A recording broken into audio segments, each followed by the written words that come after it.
Magluluto na naman tayo guys. Ngayong araw na to magluluto tayo ng ginataang papaya. Simple lang, gisa lang tayo ng mga ricados, yung mga sibuyas bombay, bawang at saka luya. Gisa lang natin yan guys. Tapos halo-haloin na natin. Lagay natin ang ating ginayat na papaya. Lamasan natin ang asin yan para mawala yung ano niya, pait. Kasi mapait ang pag-ano natin nila, lamasan ang asin yan. Yan, lalagyan natin yan. Antayin natin na medyo malambot siya. Halo-haloin lang po natin. Alright, lagyan natin yung pangalawang piga na gata. Yan ang magiging susi natin sa pagpalambot ng papaya. Lagyan natin ng red bell pepper, tapos tanlad, assistant ko yun siya na si Rolando. Okay, lagyan natin pamintang powder, pampalasa, pampasarap, pampabango, aroma. Medyo anghang kunti ang kasi may luya at saka pamintang powder. Okay, haluin na natin. Tikman natin. Alright, kulang ang asin, tabang kunti.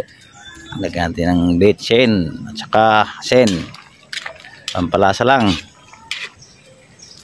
Lagyan natin yung unang piga na gata natin, ibubuhos natin. Yan, kulay gatas na siya. Antayin na natin na kumulo yan. Pagkulo, sabay haon. Lagyan natin yung ginayat na string onion, sibuyas dahonan, saka with malunggay, taktak pamor. Tapos yung ano, yung sangig, yung pampabango ng ano, pampa-aroma, pampabango sa ating nilulutong ginataang papaya. Almost cooked na guys. Alright.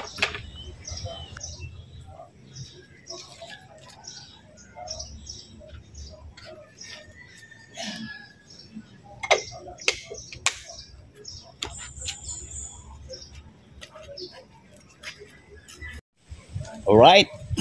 Kumukulo na guys. Almost cooked na. Luto na. Ganito.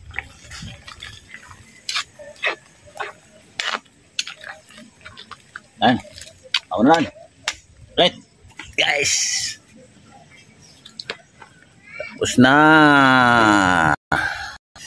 Kaya na. Dito sa aming munting paraiso. Bubuksan natin. Dito natin ilagay.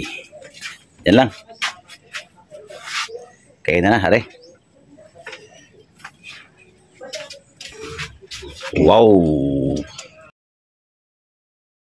thank you for watching guys. Don't forget to subscribe our channel and for the adventure, and click the notification bell for more videos upload. Salamat guys, love you all.